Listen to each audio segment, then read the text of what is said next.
Hello guys, welcome back to my channel. তো friends, আজকের ভিডিওতে আমি কিন্তু কোনো কিছু করে দেখাবো না। মানে আপনাকে আজকে বলবো যে কোনো 6283 বোর্ড যেটা থাকে আমাদের, দেখতে পাচ্ছেন সিডি 6283 যে আইসিটা হয়, তো সেই আইসি কীভাবে কানেকশন করতে পারবেন। এইরকম ধরনের যে বোর্ডগুলো আসে মার্কেটে, এর থেকে ছোটো সাইজেরও একটা পাওয়া যায়, কিন্তু একইভাবে একই কম্পোনেন্ট দিয়ে তৈরি হয় ওই বোর্ডটা। তো সেহেতু এই বোর্ডটা কিন্তু যে কোনো যে আমাদের যেগুলো ছোটো ডেক হয় বা চিপ মেশিন বলি যেগুলো আমরাকে, তো সেই বোর্ডে দেখতে পাবেন অধিকাংশ বোর্ডেই কিন্তু এগুলো লাগানো থাকে। যারা এই ইলেকট্রনিক্স জগতে নতুন, তো তারা কিন্তু এর সমস্ত কানেকশন সবাই জানেন না।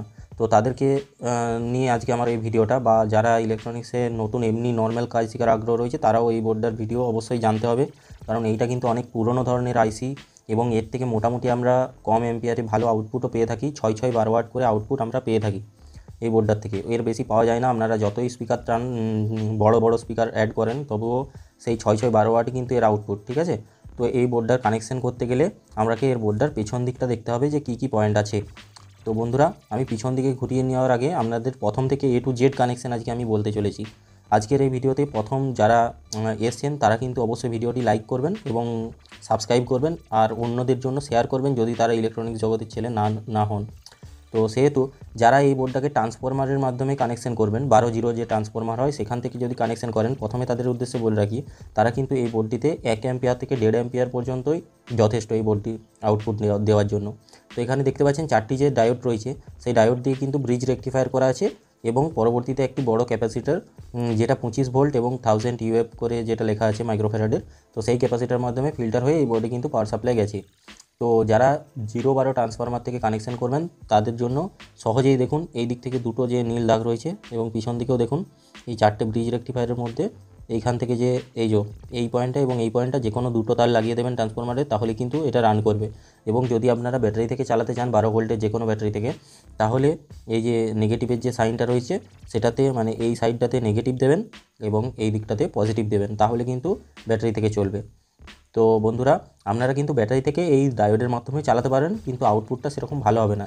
এটা কিন্তু এসি কারেন্টের জন্য করা থাকে। তো এরপর আমরা এর মধ্যে জানবো যে স্পিকার কোনখানে লাগাবো। তো বন্ধুরা, স্পিকার লাগানোর জন্য দেখতে পাবেন এই যে দুটো ফিল্টার ক্যাপাসিটার ইউজ করা হয়েছে, এবং তার নিচে দুটো পিএফ ক্যাপাসিটার ভিতরে দেখতে পাচ্ছেন 104 পিএফ লেখা আছে এটা। তো এইখান থেকে কিন্তু স্পিকারের কানেকশানটা হবে, এবং স্পিকারের কানেকশানটা আমি বলে দিচ্ছি আপনাদের। এই যে দুটো ক্যাপাসিটারের দেখতে পাচ্ছেন, তার যে নেগেটিভ সাইনটা রয়েছে যে দিকটায়, এই দুটো ক্যাপাসিটারের যে নেগেটিভ পয়েন্টটা নিচ থেকে যেখানে বেরিয়েছে, এইখানে একটা এবং এইখানে একটা, তো এইখানে আর এইখানে হচ্ছে স্পিকারের পজিটিভ পয়েন্ট, বা যে কোনো একটা করে তার হবে। আর যেটা গ্রাউন্ড হবে বন্ধুরা এই বোর্ডটার, এই যে নেগেটিভ পয়েন্টটা আপনারা দিয়েছিলেন এইখানে, এই ক্যাপাসিটারের যেটা নেগেটিভ পয়েন্ট, সেই প্রিন্টটা যত দূরে গেছে সেটাই কিন্তু এই বোর্ডের গ্রাউন্ড। তো যে কোনো এক জায়গায় গ্রাউন্ড করবেন দুটো স্পিকারের দুটো তারকে, এবং আর দুটো যে তার বেঁচে থাকবে সেগুলো এই যে ক্যাপাসিটারগুলো রয়েছে, ছোটো ছোটো যে ক্যাপাসিটার রয়েছে 470 মাইক্রোফ্যারাড করে যেটা, তো সেটা নেগেটিভে কানেক্ট করবেন, তাহলে কিন্তু স্পিকার আউটপুট হয়ে যাবে। এবং অডিও ইনপুট দেওয়ার জন্য বন্ধুরা, এখানে দেখতে পাচ্ছেন রেজিস্টার রয়েছে কতগুলো।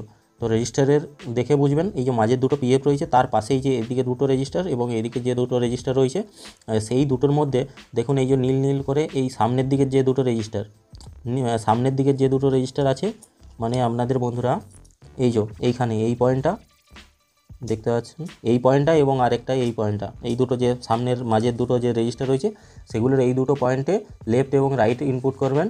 এবং গ্রাউন্ডটা কিন্তু এই যে বন্ধুরা, এই যে ক্যাপাসিটারের নেগেটিভটা এসে গ্রাউন্ড হয়ে যায়, তো সেখান থেকে গ্রাউন্ডটা করবেন।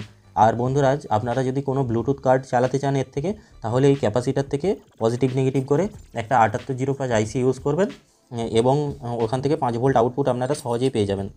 তো বন্ধুরা, ভিডিওটাতে কিন্তু আজকে এইটুকুই। পরের ভিডিও একটা অডিও আইসি নিয়ে আনছি। তো যদি আপনারা এর থেকে অন্য কিছু টেস্টিং ভিডিও বা অন্য কিছু জানতে চান, তাহলে কমেন্ট করবেন অবশ্যই। আর ভিডিওটা লম্বা করছি না, তো সবাই জুড়ে থাকুন। আর ভিডিওটাতে কিছু না বুঝতে পারলেও কমেন্টে করবেন। ধন্যবাদ।